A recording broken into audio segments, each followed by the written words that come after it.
Hi, I'm Jim O'Connor, and this is The Married Guy's Guide to Life. Today's installment, Holiday Light, the real story behind Christmas lights. Ode to Dad, first stanza. The night was dark. The ladder leaned against the house askew. Along the rooftop a shadowy figure flew. A spark was seen, a scream was heard, and Dad was zapped while installing Santa's plastic herd. Yes, friends, the holidays are upon us. That magnificent season that brings with it cool days, cold nights, and a renewed sense of fellowship. The season that bears the holy day when we remember a baby boy born among farm animals, his first crib a manger.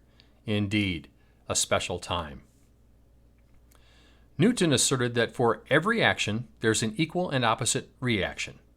Much the same is true of the holidays.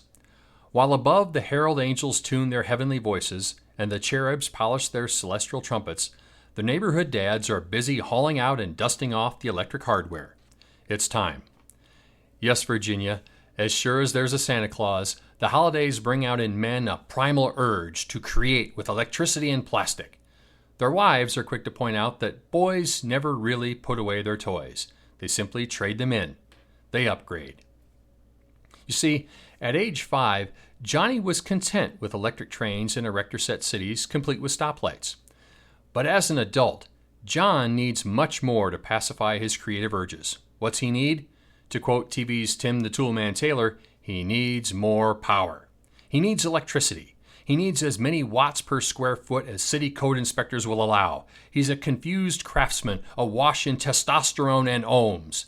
Stand back, kids. Dad's creating a masterpiece of electric mayhem. Bring it on, kids. Wise men over there. Santa goes on the roof. Nativity set next to the big bush. There are no rules about mixed metaphors. Baby Jesus ends up next to Frosty the Snowman every year. Some things, happily, never change. Tacky? Probably. Tradition? Definitely. The bigger and bolder, the better. There's only one rule, a credo really, passed down from generation to generation. Volts fry, amps die.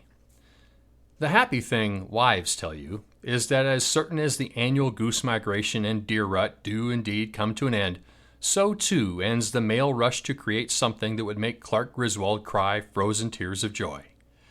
It ends when Dad suddenly realizes that at some point somebody's got to take all that stuff down, eventually. But before the urge completely dies, Dad's given orders to post the neighborhood ornament along the street. He dutifully complies. Hey, it's one last chance to plug something in. As he walks back from the curb, he sees a street lined with identical ornaments, an electrified symbol of goodwill and neighborhood unity, a testimonial to the good taste and organizational skills of the neighborhood moms.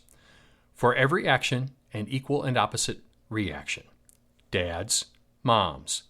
Blinking neon elves, tasteful angel.